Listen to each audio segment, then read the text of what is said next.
The following is a GoPowercat.com production.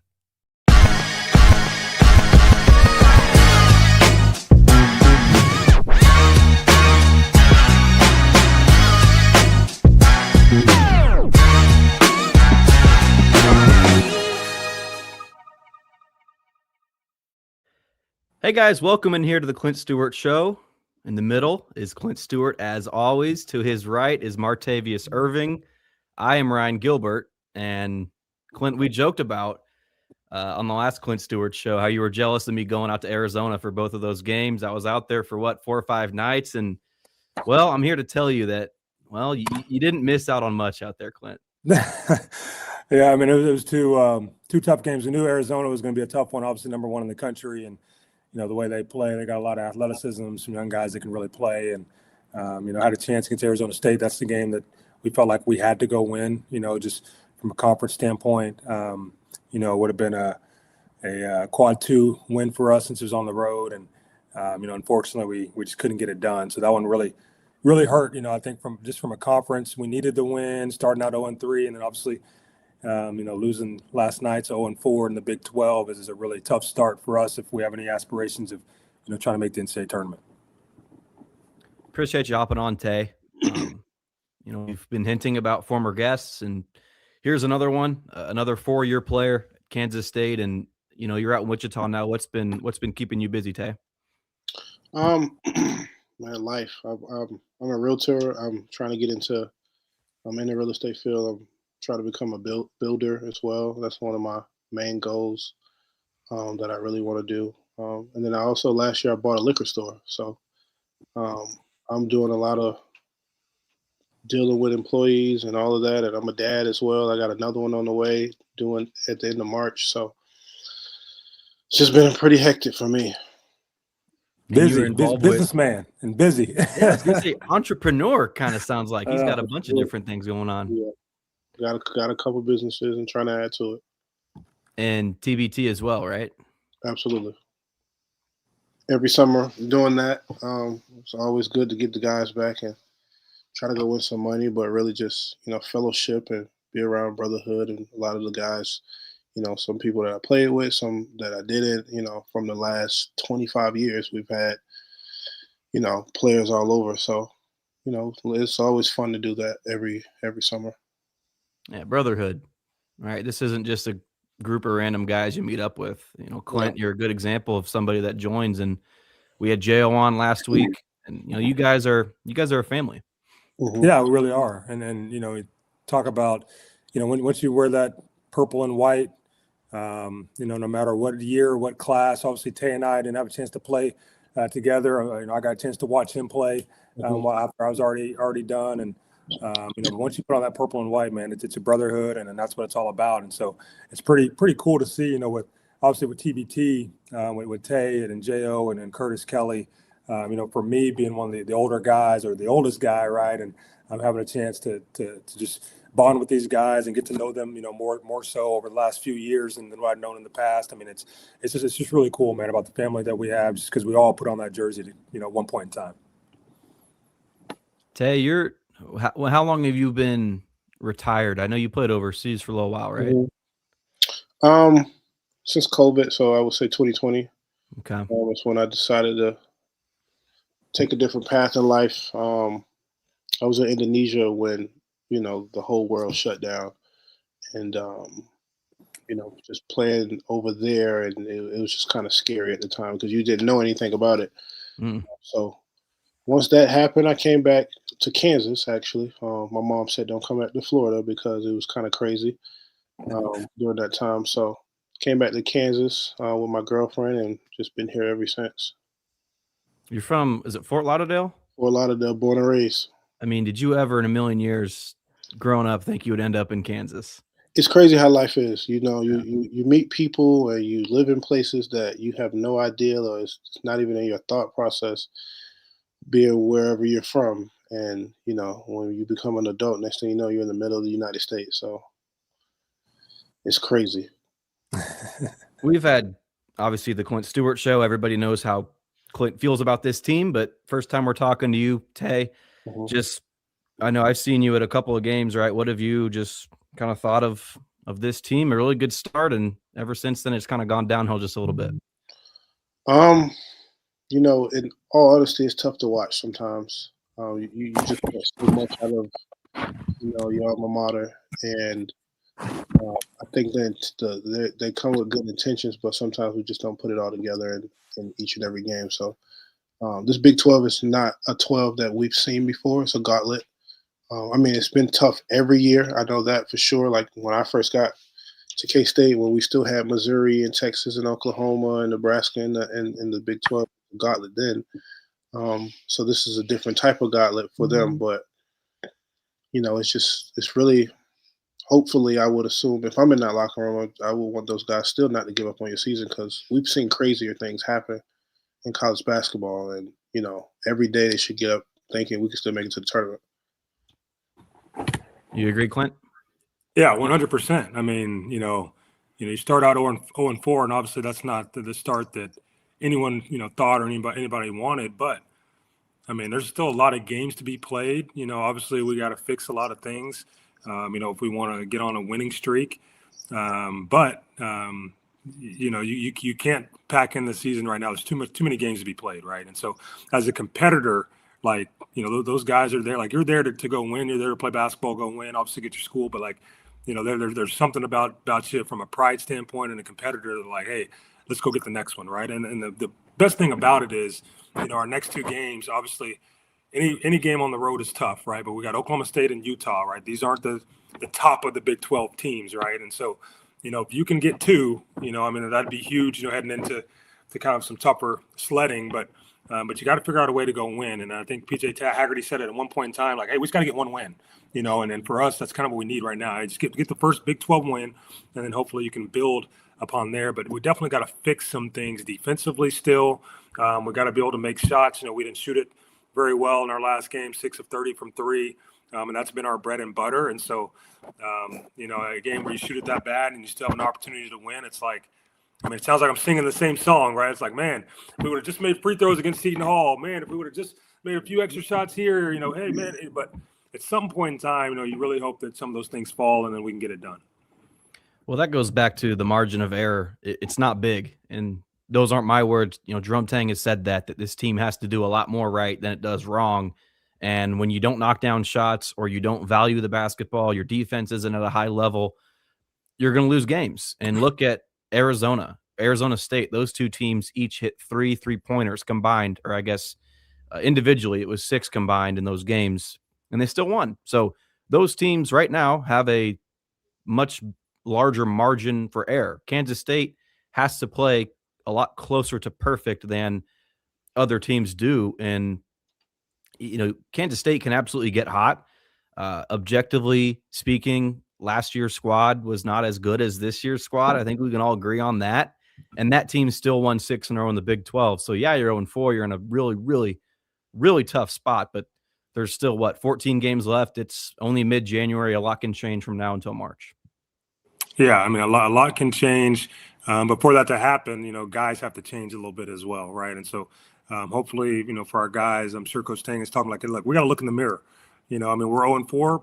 We've lost 4 games, and you are what your record says you are, right? So, hey, we're 0-4 right now. We got to look ourselves in the mirror. We got to change some things if we want to get on the winning side and go on a streak here. And if they have aspirations of making the NCAA tournament, then hopefully.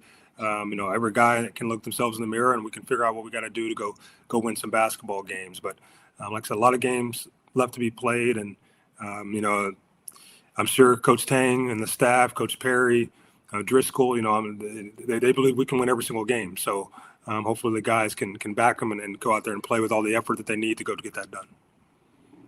Tay, have you had a chance to be around this staff? I think you guys come up here to the Manhattan in the summers and you guys scrimmage, you practice with the team, right? Yeah, absolutely. What have your thoughts been? It's a good group of guys. They're very welcoming to us every time we come in the gym. They always want to work with us because they understand how important it is for that camaraderie to happen for those guys to, play against pros. We try to come back with guys who are, making a lot of money overseas currently. A lot of and even I remember last summer, Dean got out there and was going against them, and this is a guy who's, starts a lot of games for Cleveland Cavaliers. So, that's always important as far as getting them better and us getting prepared for TBT. So, and the coaches are always super welcoming with it. First ding on the year was Nebraska. ZDE comes in here and asks if that was the game that broke this team. I mean, obviously, that was just one defeat. It was by 1 point, right? So, no. However, good teams are able to put stuff on tape, and sometimes sports can be as simple as it being a copycat game. And shutting down Kansas State, I wouldn't say the blueprint was there, but Kansas State, if Kansas State's not making threes, which it was in the non-conference, it becomes a much easier team to beat, guys. Yeah, no doubt. And obviously that was our first loss of the season, was Nebraska. And then it was a tough loss. It was one where we felt we probably should have won the basketball game. But, I think, I think there's quite a few things that we just kind of got exposed early on. It didn't quite bite us as much. And a lot of that, like I said, came down to some defensive things that I think we needed to fix. And once we lost that game, went on the road to Indiana and lost at home to Bowling Green and Seton Hall. And then we kind of found some things that worked, right, and got on a winning streak before we got into the Big 12. So I wouldn't say that one is the one that just kind of broke us, but I will say, I think during that stretch, 4-game stretch, we kind of found some things that could expose us just from a defensive standpoint. And we know, like non-conference, we're averaging 90 points per game. Like that's not going to happen when you get into the Big 12, right? And so we knew we'd have to step up our defense, and like we'd have to find a way to get stops if we want to be successful in the Big 12. Tay, you spent 4 years at Kansas State, part of the winningest senior class in school history with J.O. and Rod. How important is that continuity now that, most teams don't have it? Certainly Kansas State doesn't have much continuity, guys coming back year after year, but you lived it. I mean, Clint, you lived it too with some of your teammates, just the importance of knowing your teammates and developing and growing, going through those growing pains. How much does that truly mean instead of just getting a group of guys together and then throwing them on a team together? It might be the most important, to be honest, because you establish culture. You establish like what your identity is with guys that you go to war with. That's just as simple as I can say it. If I'm seeing this guy day in and day out over the next 4 years as I'm developing as a man, and I'm seeing the type of work he's putting in the weight room and conditioning and then on the basketball court. And, we are coming back 5, 6, 7 of us, and it's 11, 12, 1 o'clock at night, and we're getting shots up. You're developing not only like a brotherhood and a friendship, but this is somebody you can trust when, it's 2 minutes left in the game and you're down 3 and you got to go get 3 stops in a row and got to go score. And that's just the type of culture that you build. Whereas, you don't see it too much in our day and age because of, NIL and things like that. People are moving around so much, and I wouldn't be surprised if a lot of kids are just, I'm playing for self to try to get the next quote unquote contract or the next, for the next school. So that's what makes it tough. It makes it tough on coaches trying to establish, what type of identity they want out of players. When there's a chance in, 8 months, they might not see that kid. They're gone. And that's just the unfortunate part of basketball right now, college basketball. David and Taj and Moby, CJ, that's it. That's the only guys that came back from last year. None of those dudes were necessarily superstars. And so, I mean, Clint, I don't want to say it's impossible, but it's really tough to gel in just a matter of months. Yeah, and I mean, that team chemistry, team camaraderie, but then also just those new players, right? Understanding like Coach Tang and the staff and the system, and what he expects of them. I mean, it takes some time, right? And you say, well, we obviously have the summer to kind of do that, but even in the summertime, some of those guys like PJ Haggerty, right? He wasn't there a lot in the summer because he was off doing stuff from an NBA basketball standpoint, and trying to kind of prepare, see what his draft stock was going to be, and so. There's just not a lot of time for those new guys to really get a chance to know what the coaches want and know kind of like the expectation. And that's unfortunate, but the thing about it is everybody is in that situation, right? It's not like, oh, well, Kansas State's the only team in that situation. Like everybody's in that situation. So, you have to figure out a way to make it work. and there's a lot of teams that have a lot of brand new guys. I mean, Arizona is one of them, right? And they had a lot of freshmen on the team. Those are brand new guys, and they figure out a way to get it done, right? So, you can't use it as an excuse, even though it is true, but you can't use that as an excuse. You still got to figure out a way to get guys together on the same page and go win basketball games. ZDE comes in here. Effort needs to be at an all-time high, especially on defense and rebounding. Yeah, 1,000%, guys. I mean, I don't know what else you have to say here. When Coach Tang is mentioning effort in his press conference on Wednesday after a loss, that tells you all you need to know. Yeah, I mean, we gotta, guys gotta play with a sense of urgency, and when you start out 0-4, I mean, there has to be some kind of sense of urgency to go get the win, and it shouldn't be a situation where the coach has to, question a player on his effort and energy. Like I said, that comes back to your pride. I mean, you got to bring that every single game, whether you're making shots or missing or not making shots.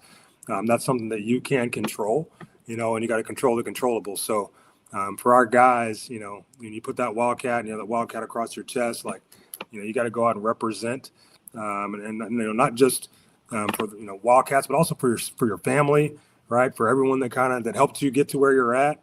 And also the fans that are putting in money, people putting money to the program, the fans are coming out to support you. There's a lot on the line and a lot to represent. And so you really have to go out there with that kind of mentality. Yeah. Tay, you've got the jersey behind you, right? Like, how frustrating is it I'm not saying the effort night in and night out is abysmal. It hasn't been that bad, but it's not top notch. It's not where it necessarily needs to be that is worthy of wearing that K-State uniform.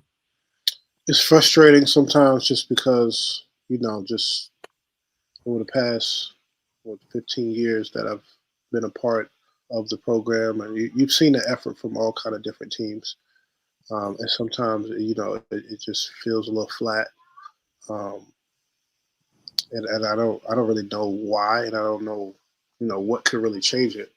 I just know from the outside looking in, watching basketball, knowing how games are supposed to be won, we got to start defensively. You can't really teach effort. You got to want to do that.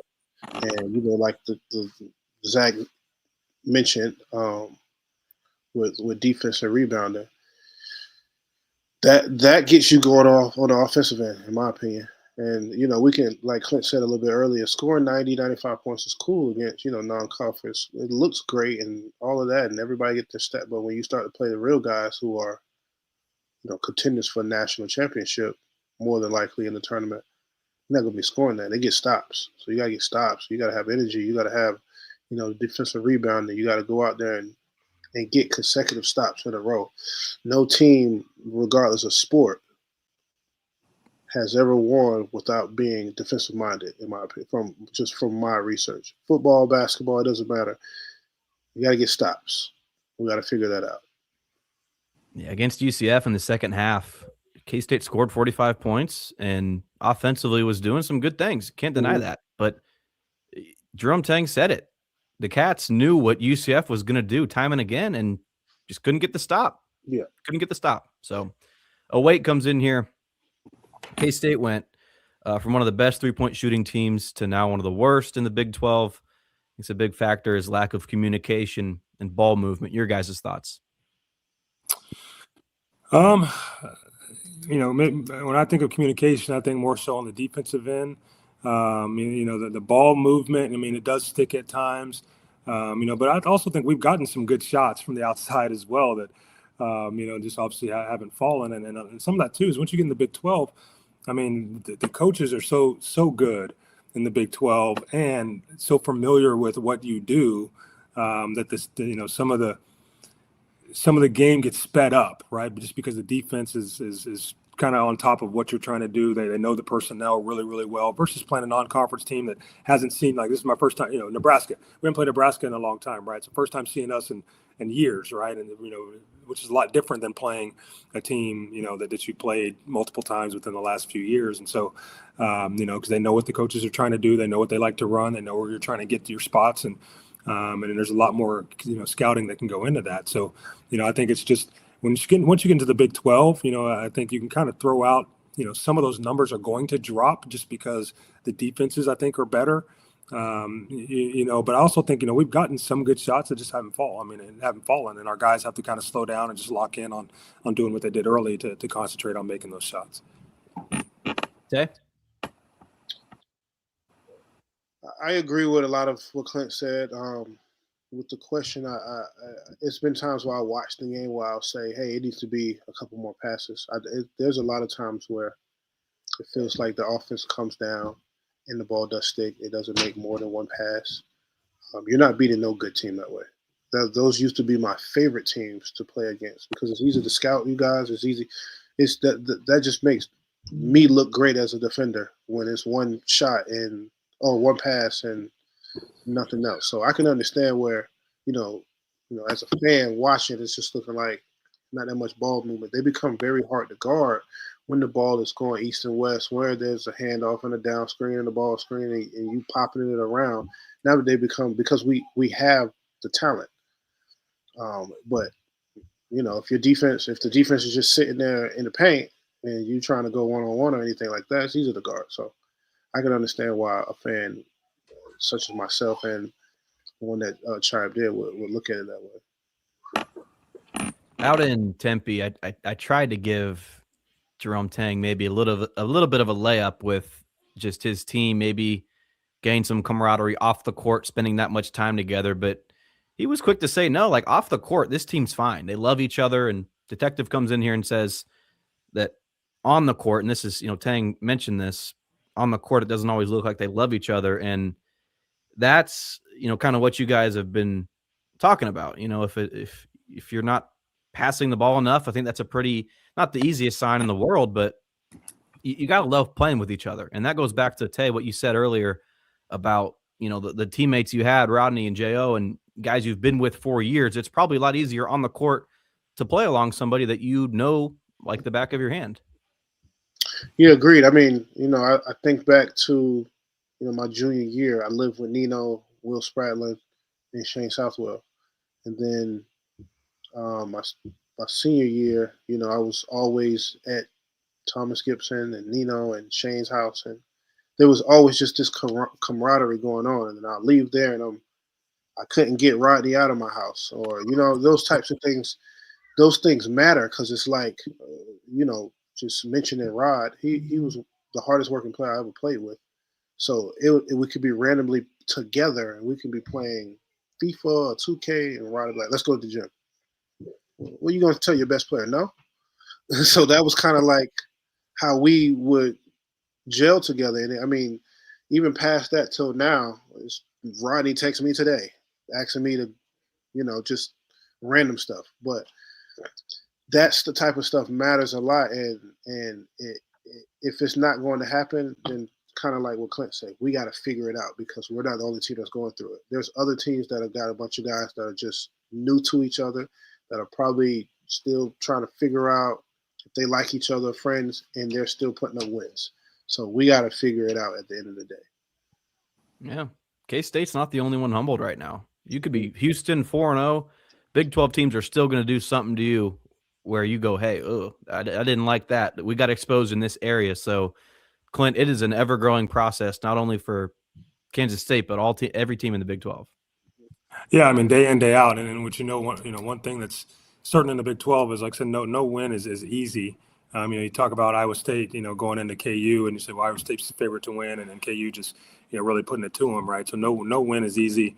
And guys really have to, each game you kind of figure out a little bit more about yourself, about your team, what you did well, what you didn't do well, and you try to hopefully correct that going to the next game. So it doesn't really matter where you're at. And the best thing about it too is because, our conference is so tough, but that also gives us a lot of opportunity, right? And so,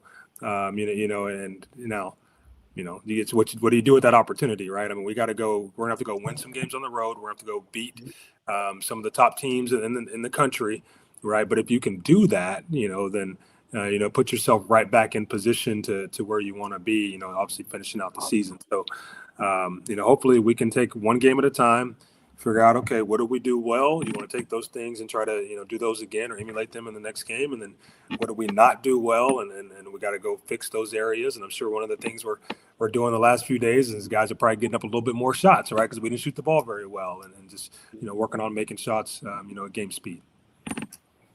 Shots haven't been going in, and I don't want to say that that's the complete identity of this team. Carl says that he doesn't think this team has an identity. That's a problem. Kansas State, when Kansas State wins games, go to the Creighton game in the first half, and when shots are falling, when Tang mentions he's got the best point guard in America and the best three-point shooter in the country, you're going to have elite level guard play. So maybe not living and dying by the three, but your guards are going to have to carry. I think that's what the identity for Tang probably wants to be. Now, it's not working for whatever reason because K-State's losing games, but I think the identity isn't just not there. It's just not clicking, if that makes sense. Would you agree with that? Yeah, I think the identity of our team is, we played through our guards. We obviously played through PJ Haggerty within the ball screen or within transition, and then we put shooters around him to be able to try to make shots. You have a big that, can sprint the floor, can finish around the rim. I think of our team. Now, the problem comes when we're not making shots, right? We're not good enough defensively to get stops. And that's when things, that's when we obviously have some issues and some trouble. So, I think we know our identity. Now it's just not panning out the way that we want it to play. Versus, I think last year the identity, it was really kind of mixed. Do we want to play through, Doug McDaniel on the ball screen, or do we want to play through, play through the post? In the kind of the mid-post area. I mean, we kind of didn't know what we wanted to do offensively, where I think we know what we want to do offensively, and we know, okay, Obby's a shooter. He's catch and shoot. Like that's his role. That's what he does, right? Haggerty, all right, ball screen, right? Get to the rim. That's what he does, right? All right, Nate Johnson, kind of cleanup guy. He can kind of do a little bit of everything, right? Okay, David, you're coming off the bench, and you're supposed to be our bench scorer. Like I think guys kind of know what they should be doing. It just hasn't clicked fully for us to get wins at this point in time within the Big 12. So hopefully we can change that. I think free play comes in here. He's trying to get brownie points with Clent, pointing out Taj and Castillo.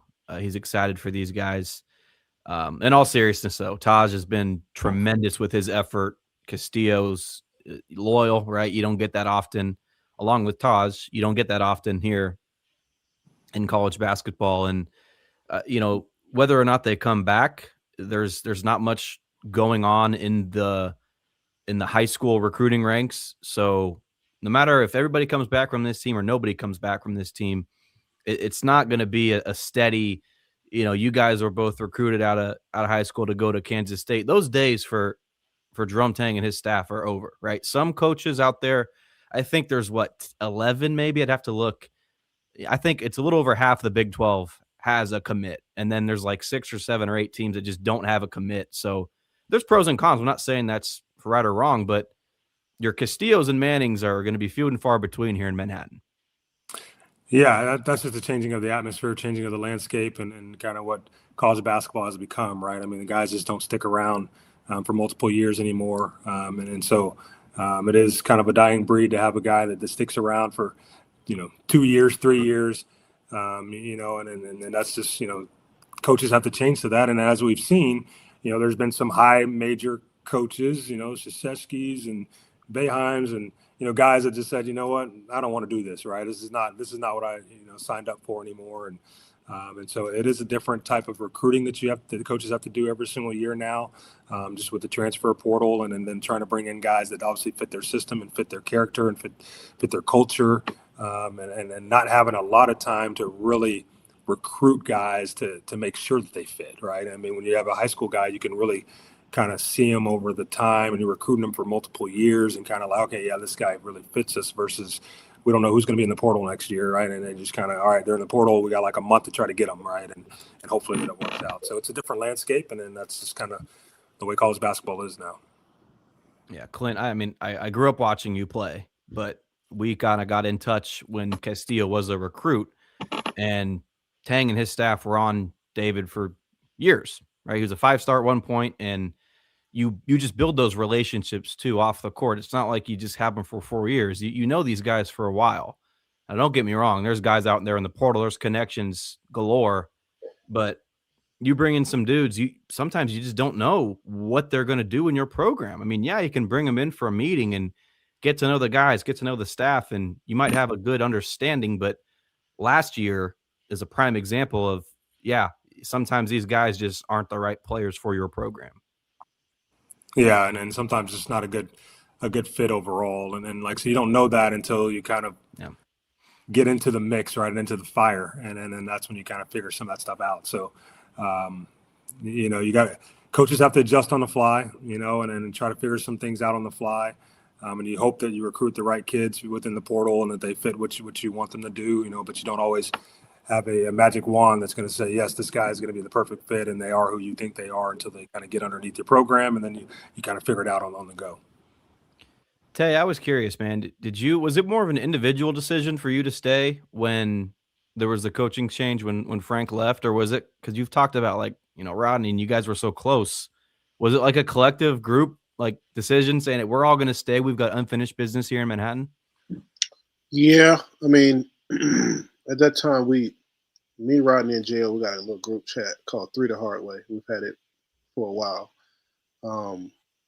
And when that happened, we were actually all back home in the springtime when Frank left because we had just lost in the tournament to Syracuse. And we kind of just text each other about what our next move was. And I think I had came to a consensus, and J.O. and Rod, we just all was like, let's just finish this out. It don't make no sense to try to do the whole recruiting process and all of those with that thing. It was home. I mean, we was used to it. We've been there 3 years and understood that regardless of what coach was coming in, that we wanted to go out the way we came in. That was really together. So. And you appreciate Bruce for obviously letting you guys buy into that? Bruce is my guy. He'll always be my guy. I love Bruce. Bruce.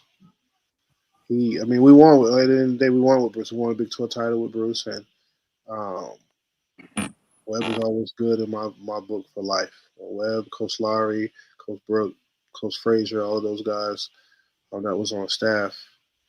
It's hard to come in and get a whole group of guys, kind of like now, to buy into what they're saying after you've been with a coaching staff for 3 years. They're here to tell you, hey, let's do it this way. And we're going to win basketball games. And we had our ups and downs that year, and we had a couple games early in the year that didn't go our way. And I remember the turn was, we lost to Gonzaga when it was out in Seattle, I believe. And, I tell people the story now, but back then I couldn't really say nothing. But I threw a fit in the locker room. I was mad I didn't play, and J.O. was mad, and we cursing out Bruce and Coach Frazier's, and we're all in the shower because how they have the locker. I'm just mad because I'm just we could have just did so much more, and it kind of turned for us where we just ran off a whole bunch of games in a row. And but Bruce even said it hey, I know this is early in the year, and we've been to Brazil, but I'm still trying to figure out lineups and trying to figure out those things. So I just know it's even tougher now for a lot of the coaches across the country, including K-State, where it's even though it's January, they may, not to make any excuses, but they may still trying to figure it out. And you may never get it figured out because these guys will be gone next year, and that's just the landscape of how college basketball is. It's a good story.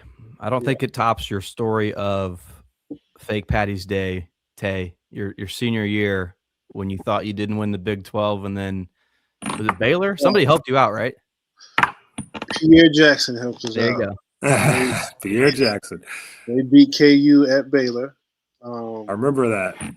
And I was in my apartment. I lived on Sunset and Bluemont, right on the corner, with Jeffrey Jumas, one of my close friends, ran track at K-State. And we just thought it was over. And, next thing you know, we saw how the game was going, and Bruce was texting we had this big group chat. He's texting us. He's like, you guys might be a champions. Just keep watching. And By the time it was the end of it, he sent us a congratulations, go out and have a ball. Because we hadn't had one since I think it was 1977. And from that Sunset and Bluemont all the way to Aggieville, I just ran. Just ran down there.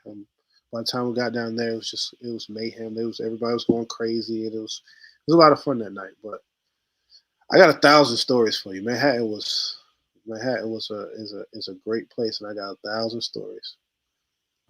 Yeah, I'm sure Clint's got some good memories too, right? Clint was able. I always like to joke about this. Clint was able to win in Allen Fieldhouse, something J.O. never did, and Tay, you weren't able to do that either, man. Come on. The only place I never won on the road. Yeah. Clint, I call him Uncle Clint.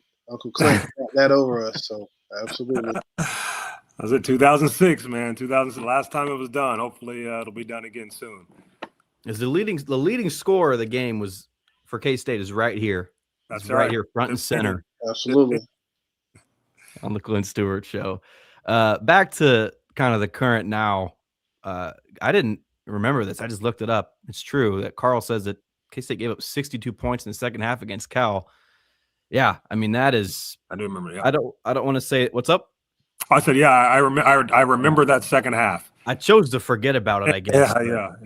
Yeah. Maybe the writing was on the wall a little bit for some of these struggles, Clint, that have kind of come Kansas State's way. Yeah, I mean, and like I said, that goes back to, that was a game that we scored it, I think, pretty well in the second half as well. But now California, they made some tough shots, and I remember down the stretch they kind of like could not miss from three. But I think it kind of showed that we had a tough time getting stops. And then at the end of the day, when you get into the Big 12, man, you got to be able to get stops to win. And, your defense really has to be an anchor for you, especially in the last 5 minutes of the game, so you can have an opportunity to go win. And so, I definitely showed that, we showed we could score it. We ended up winning that game 99 to 96. It did expose kind of some of the defensive issues that we've seen, the team have. Back to what we talked about with identity. Train to Go says that K-State found it in that second half against UCF, ball movement, constant cutting. I mean, guys, people don't want to hear this. K-State's 0-4. It's all negative. It's all negative. It's all negative. But in that second half, the offense wasn't bad. Defense, you could say absolutely anything you want about defense. K-State found some stuff in the second half offensively against UCF. Yeah, and like I said, I thought we moved the ball a little bit better. We got in transition a little bit as well, which is really good.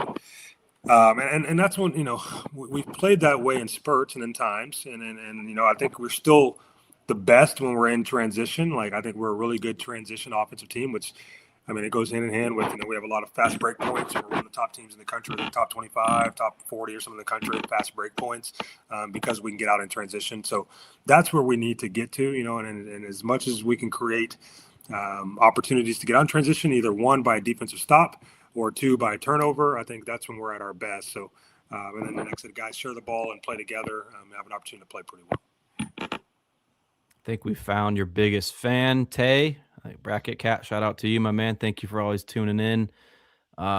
Question about buyout. Guys, it's not going to happen. In case it could go 0-18, it's too much money. We talk about this every day, I feel like, on GoPowercat to one extent or another. That's just not in the cards. Bracket Cat doesn't think he's a good coach. Full ministry, trying to find a comment that is somewhat about basketball, or Tay is valuing possession something coachable. I'll let you guys go. Tay, I'll let you take it. Yes. So I think when basketball is very mental at times, and you have to get inside this kid's mind, whether at this level and NBA, we used to have a limit. And, under Frank Martin, under Bruce, hey, you can't have more than X amount of turnovers. And then, in huddles, they'll remind, hey, we can't have more than 11 this game if we want to get a chance to win. We're at 6 this half. We're over halfway. We got to take care of the ball. That's coaching. to me, that's normal coaching. That's the mental part of the game of being more stingy with the basketball, taking care of it, making sure your passes are crisp and not taking too many risks that aren't for sure things. And letting your guys know, and not being scared from top to bottom. If they make a mistake, taking them out, put them on the bench, let them think about it. Because the next time I put you in, now you wouldn't be so, sporadic or helter skelter with it. You'll take care of the ball more. So I do think it's coachable for sure. This was talked about when, I think before the season, with the overseas guys valuing each possession. It's different overseas with whatever Buka and Kostic and Rapik. Maybe Tay, I'm not sure if you can attest to this or not, but with whatever they were doing with the FIBA team, whatever, I don't know. I'm not an expert in that area, but here in college basketball, each possession matters so much. It matters so much. So for Jerome Tang and his staff, they're at least aware of this. Now, has it been executed to a high level? Probably not, but they're not, these guys aren't stupid. They know that every possession does matter a whole lot. Yeah, I think too. I think Tay hit it on the head, right? As far as taking guys out, I mean, it's holding guys accountable, right? And once you have a number that you have for the team, or for a half, or a game, whatever it might be, you got to hold guys accountable to when they make a mistake. You might have to take them out, right? Like, all right, you got. You have to do something where they say, okay, I can't do that, right? I can't continue to do that. And then once you start holding them accountable and everyone sees that, then they try to value the basketball a little bit more, right? They try to take care of it, try to make good passes, try to play together, or whatever it is the coaches want. So it's just holding guys accountable to a certain standard, and that's what we have to do. How tough can that be, Clent? Jerome Tang talks about for 330 days of the year, he's the 30 or 40 games in the year, I should say, he's going to be the guy's best friends. He's going to be there for them. He's not going to be the hard, what, on game days. But is there a point in time, because you could tell on Wednesday, Jerome Tang is usually going to be the one to take the heat, take the blame for the losses. This is on me. My coaching staff has to get better. I found it funny how so many fans got upset with Tang's comments from Wednesday about he threw his players under the bus. That's not Jerome Tang. He usually does not do that. And so for him to do that, that he just is doing, I don't want to say he's doing all he can, but at some point these guys do have to step up, Clent. Yeah, I mean, and it can be tough. I mean, I think, but the first thing that's established, right, is as a coach is you're not their best friend, right? I mean, you're there to get them better. You're there to help them play the best basketball and brand of basketball that they can play. I mean, and that's your number one job. And so, now off the court, yes, you obviously care about them, and you'll do anything for them. You'll help them in life, whatever it is that they might need, but you have to hold them accountable to a certain standard that is expected, from everyone, and not just, not just one or two players or this player or that player. I mean, it's got to be the entire team, and then you hold them to that standard, and that means the consequence is across the board. If you don't do X, Y, Z, then here's the consequence. And I don't care whether you're PJ Haggerty or whether you're, Doreen Buka. I mean, it doesn't matter, right? I mean, this is the standard. I think Mike Tomlin says it, right? The standard is the standard, right? And so, that's what we got to do. And then guys just got to be able to value it more. And, and Tang, like I said, he doesn't normally throw guys under the bus, but I'm sure he's frustrated as well, right? I mean, this isn't the way that, that anyone, expected us to start out in the Big 12. Now we can turn it around, yes, but obviously there's a lot that has to get done for us to do that. I didn't play for Frank Martin, but I'm going to go on a limb here and say that there were times when he would yell at his players and he wasn't your best friend. Am I wrong? Yelling is an understatement. Frank can hold you accountable for every little thing. So absolutely. Definitely would. And that's, I don't want to say you don't see that anymore, but coaches that do that now, you just don't see it. This is a different era, and this is a different world that we live in now in 2026, guys. Yeah, I think there's a lot more kind of tiptoeing around some of that now, and some of that is because guys, one, you don't know guys as well, you know, 'cause they transfer in, but then two, you know, guys. I mean, this is a different. I try to say this in a nice way, but you can't be as hard. It's hard to be hard on guys sometimes, They're right? soft. I mean, yeah. So I mean, Be honest. that's what it is, right? I mean, like I said, I remember. Yeah, and Tay, no, I mean, playing for Frank Martin, you know, I played for Bob Huggins as well, and I mean, there's nothing soft about those guys, man. And if you Right. didn't have the right mentality, like you're not gonna make it, right? And you had to have some stuff about you, you know, a Mhm. day out, you know. So, you know, hopefully, you know, it's a little bit different era now, but you know, there's still some coaches that are able to get away with it. And you know, one that comes to mind is Coach Sampson at Houston, but he also tries to recruit a certain brand, a certain person, style of player, right? He knows he's recruiting guys that he can get onto, right? He's not just bringing in, you know, whoever, you know, might be the flashy, you know, recruiter or whatever it might be, right? So, you know, there's certain type of guys that can handle it, and those are the guys that can, and there's a lot of guys that can't. And let me make sure I say this. I'm not calling like our guys soft. I'm just saying this era of basketball, you have to be softer with players because of all the changes and because, like Clint said, you don't really know these guys. I remember what Frank used to say to me or to our whole team, I recruit people that's similar to me.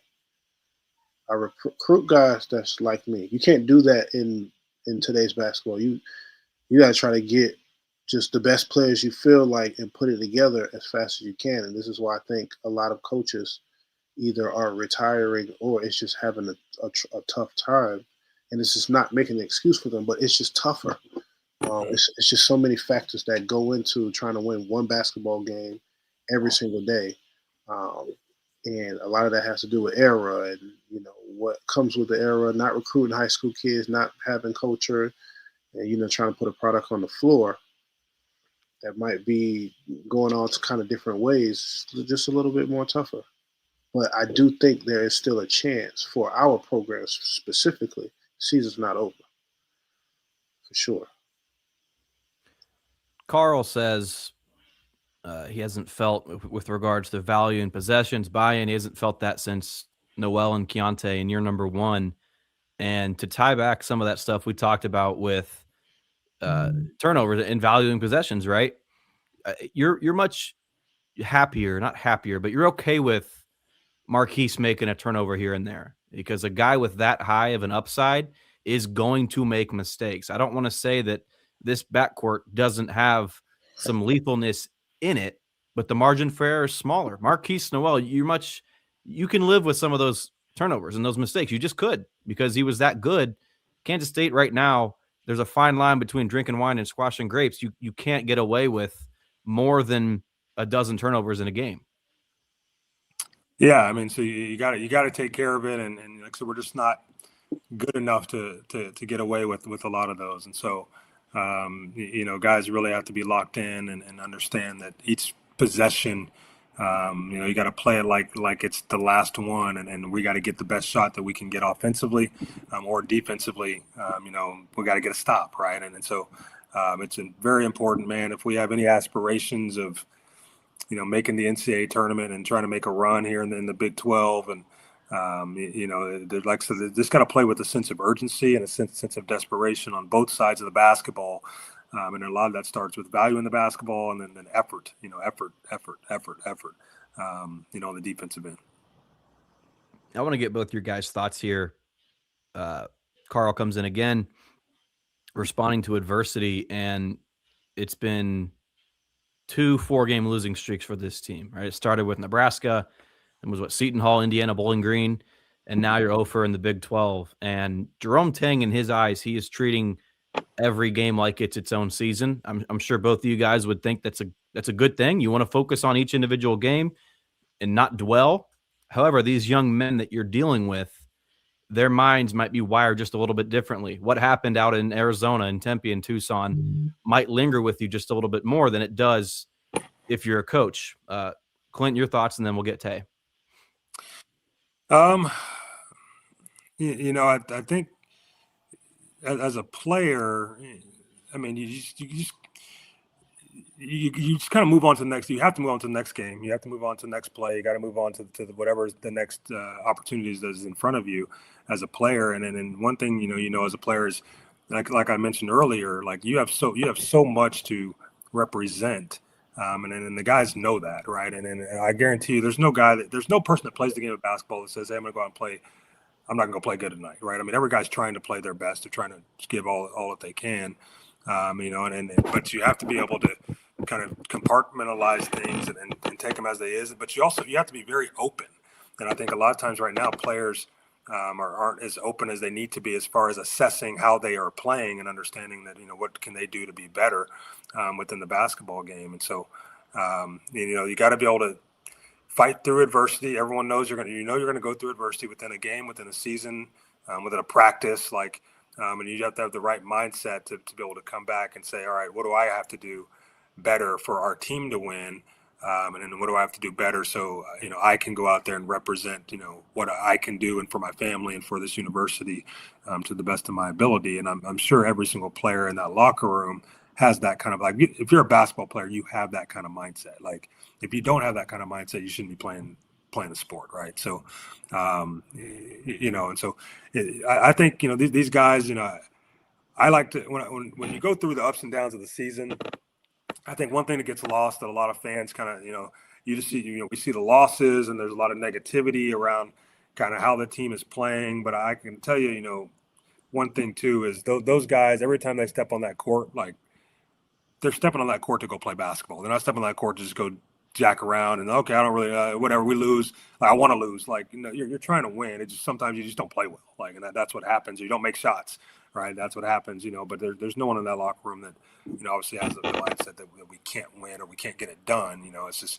it becomes tougher and tougher the more you lose of, like, man, can we turn this around? Like, man, we're trying, but I don't, it's not happening. Right. And so hopefully our guys can fight that sense and then that mindset and continue to get everything they have. Okay. Similar like Clent says, mindset, you got to have amnesia in basketball. Yesterday does not matter. You could win 10 games in a row. It doesn't matter. It's about today. And, I don't know if they have that, but I will hope as a basketball player they should, just because the game of basketball is a game of mistakes. It's a game of misses. It's a game of runs. It's a game of a lot of adversity that goes against you. But the type of player you are, the type of team you are, is about how you face adversity. I used to always hear, you're going to get hit in your mouth in a basketball game. It's about how you respond. And our team has gotten hit in the mouth continuously, being 0-4. But, how you respond is how you'll be remembered. And that's just how simple it is. You can't really dwell on those 4 losses or any of the losses this season. You got to worry about the next game and really have the confidence that we can go out and win this game. It's as simple as that, in my opinion. Detective says if K-State does lose to Oklahoma State, game against Utah is the one that you can't lose. You're not wrong. However, you can't lose it to West Virginia on the road and these winnable games, the UCFs, the Arizona States. None of us are going to come out here and moan and complain if you lose to Iowa State on February 1st, for example. But these games against more of a comparable team in the Big 12, these are the ones that you have to have, not just Oklahoma State, not just Utah, but unless you're not looking at that first top tier of Big 12 teams, you got to go win all these games to get yourself back into this picture. Yeah, and I mean, in Oklahoma State, I mean, it's a game that we really need to win, right? I mean, you have a Big 12 opponent. Yes, you're on the road, but it's not one of the top teams in the Big 12. And so, for us, not having a win yet in the Big 12. So I would say, I mean, that's the one you got to go win, right? And then you come home and you protect home court against Utah. And hopefully you can get that done as well and be sitting at 2-4 before moving on to, like I said, in West Virginia. But I'd say this next one, the next game is always the most important one. And for us, not having a win and playing against one of the non-top tier Big 12 teams, like, I'd say we have to go win. Like, we have to go win. You start 0-5 and then you come back home against, like, we got to go win this game on the road at Oklahoma State. I think this team is mentally in a good spot? Or at 0-4, and you guys kind of just said it, that you got to look forward and your windshield's got to be bigger than your rear view. But is this team, especially with the way that things went early on in UCF, do you think things are in a good spot to be in a good position to win a road game? Well, I hope they can take some of the things that we did in this last game, in the second half, and hopefully build upon that and say, hey, Sure. I'm sure they watch film of like, hey, this is how we need to play it. This is, from an offensive standpoint, this is what we need to do, and try to come out and emulate that in the first half against Oklahoma State on the road. We've proven, obviously winning at Creighton on the road was a tough environment and tough game for us. So they've shown that, hey, we can go get it done on the road. Now it's a little bit different than the Big 12, but hopefully they can come out with the right mindset. But what you can't do is you can't go into Oklahoma State and start the first half like we did against UCF, like on the road. Like that's something you can't do. And so, hopefully the guys have the right mindset. Coach Tang will have them ready to play. And then we can go in there and we're going to have to make some shots and we're going to get some stops. So make shots, get stops, and then be right there in the basketball game and have an opportunity to win in the end.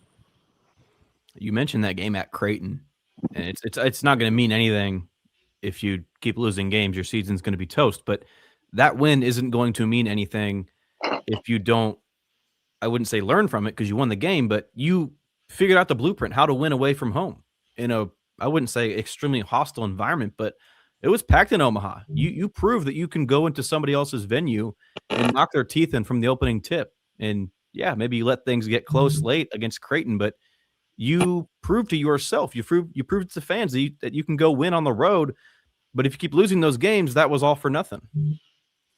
Well, and it goes to show you, like, what do we do well against Creighton? Well, we jumped out early, right? And then kind of we coasted a little bit and then obviously let them come back in the second half. But, we had a big enough lead that we were able to hold on, very similar to what UCF just did to us. And so it goes to show that, we need to have a good start to the game, against Oklahoma State and hopefully jump on them early. And so we're feeling pretty good. And then, I won't say we can coast, but we can at least, have a cushion for when they make their run that we feel like, okay, we're okay. We can still go finish this game out. Okay, Tay, you said you had, a million stories. I want to give you, we'll wrap up with this, man. Give us one more. Give us the best one that you haven't told yet.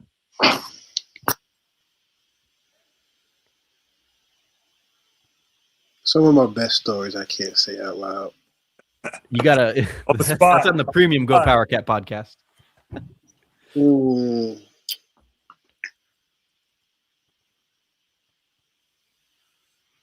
Yeah, I got some good stories I can't say out loud. I think jail would hate me.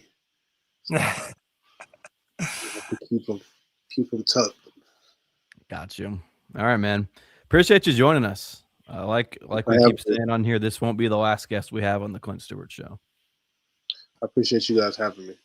Yeah. Clent, my man, any final thoughts on Cowboys? I assume we won't speak until on the show after Utah, I would assume. So both of these games, you've got to go. I don't want to say 2-0, but at least 1-1 against these two winnable games. Yeah, I mean, I think we need to go 2-0. I think we need to get them both. We need to figure out a way to go win on the road, for our resume, and then it's just so we feel good about where we're at in the Big 12, and then obviously coming home, protect home. So, the Cowboys, they're a good team. They've obviously got a lot better than what they were last year, and so it's going to be a tough game, and then obviously in their place, and our guys got to figure out a way to play together and figure out a way to go get it done, and then you come back home and try to protect our house. So, you need 2 wins out of this, and hopefully we can get that done. Appreciate you, Clent, as always. And Tay, we'll be in touch, man. Appreciate you hopping on, okay? Thank you, man. Appreciate it. I will talk to you guys in Stillwater. Thank you for watching The Clent Stewart Show, your Kansas State basketball podcast. Make sure you're subscribing to GoPowercat.com. This has been a GoPowercat and Spirit Street production.